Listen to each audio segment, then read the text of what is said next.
Bonjour, cette vidéo est un extrait d'une vidéo questions-réponses du Dr Cowan sur sa chaîne YouTube. Je mettrai le lien de la vidéo complète dans la description sous cette vidéo. Donc c'est un extrait que j'ai traduit en français. Le Dr Cowan est un des membres principaux de la Fondation Weston Price. Il est également co-auteur de plusieurs livres avec Sally Fallon, qui est la présidente de la Fondation Weston Price. Et leur dernier livre est The Contagion Myth, le mythe de la contagion. Voilà, je vous laisse regarder cette vidéo dans laquelle le Dr Cowan explique en quoi les compléments de vitamine D sont toxiques. Alors, voici une question. Quelles sont les conséquences d'une supplémentation en mégadose de vitamine D? Je vis en Alaska, comment puis-je faire pour me sevrer de ce complément et maintenir des niveaux sains de vitamine D? Et est-ce que ça pourrait causer la constipation? Alors, la première chose que je veux dire, c'est que sur toutes ces choses-là, il faut qu'on soit clair sur les mots qu'on utilise et il faut les mettre en corrélation avec le concept. Cet élément chimique 25-OHD, ce n'est pas la vitamine D, c'est une hormone synthétique qui mime une hormone qu'on trouve dans notre corps.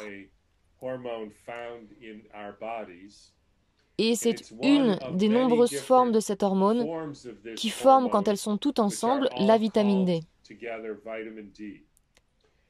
Vitamine D, à l'origine, ça voulait dire facteur vital, qui vient d'une plante ou d'un amine, qui est une protéine, et ça ne correspond pas à la vitamine D qui est fabriquée à partir de notre peau et du soleil.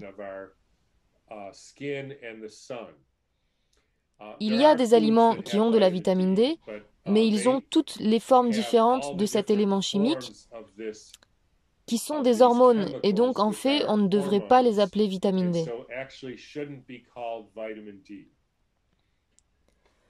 Alors, quelles sont les preuves qu'il s'agit d'une hormone et non pas d'une vitamine? La définition d'une hormone, c'est que c'est une substance chimique qui est fabriquée dans un tissu et qui a des effets dans d'autres tissus.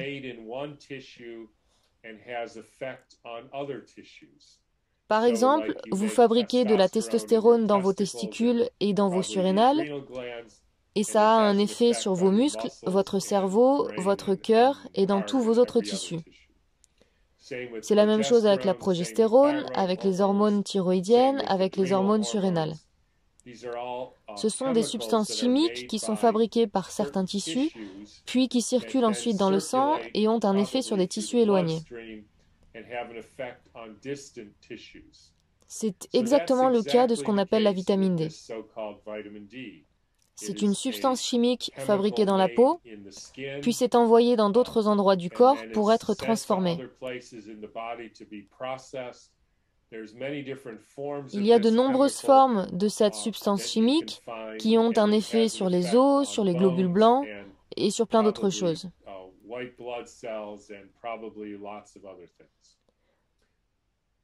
Donc, ça, c'est la première chose. On devrait arrêter de l'appeler vitamine D, on devrait l'appeler complexe hormonal D. Ensuite, la question c'est comment maintenir des taux sains. Je vais simplement dire que, autant que je sache, il n'y a pas d'analyse sanguine qui puisse dire si vous avez un taux sain ou non. Les analyses qui portent sur le 25-OHD sont juste des analyses qui mesurent la concentration de cette seule substance chimique et ça ne nous dit pas si toutes les autres formes qui font partie du complexe sont présentes en quantité adéquate ou s'il y aura un effet biologique d'un type particulier.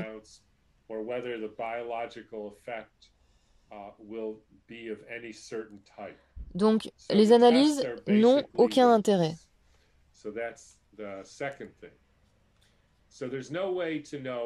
Donc, il n'y a aucune façon de savoir si vous en prenez assez, et le problème de prendre des mégadoses de 25-OHD seul, ou vitamine D3, c'est que quand vous prenez de fortes doses d'une substance chimique qui fait partie d'un complexe, si vous ne prenez pas aussi toutes les autres substances chimiques qui font partie de ce complexe, vous allez les faire s'épuiser plus vite et vous allez vous retrouver avec des symptômes de carence causés par des carences en les autres substances de ce complexe.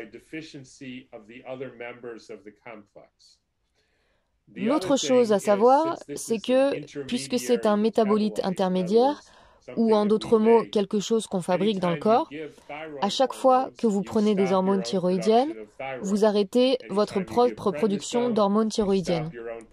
À chaque fois que vous prenez de la cortisone, vous arrêtez votre propre production de ces hormones surrénales.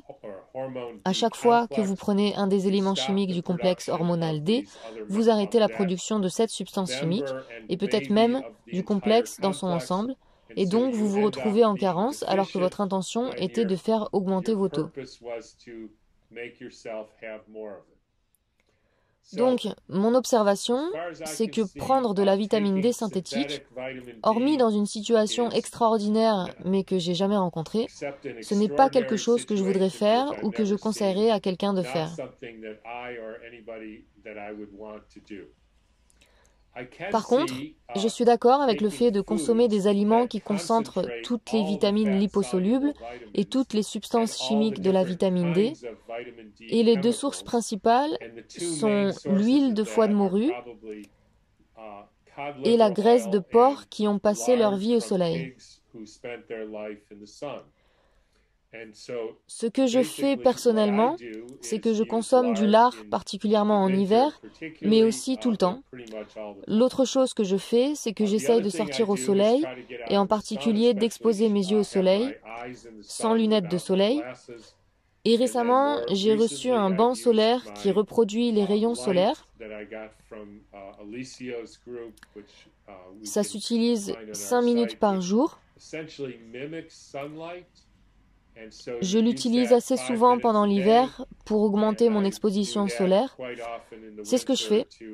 Alors attention, je ne dis pas que j'augmente mon taux de vitamine D, parce que c'est impossible que la seule chose qu'il se produise quand on est exposé au soleil est la production d'une seule substance chimique. C'est bien plus compliqué que ça.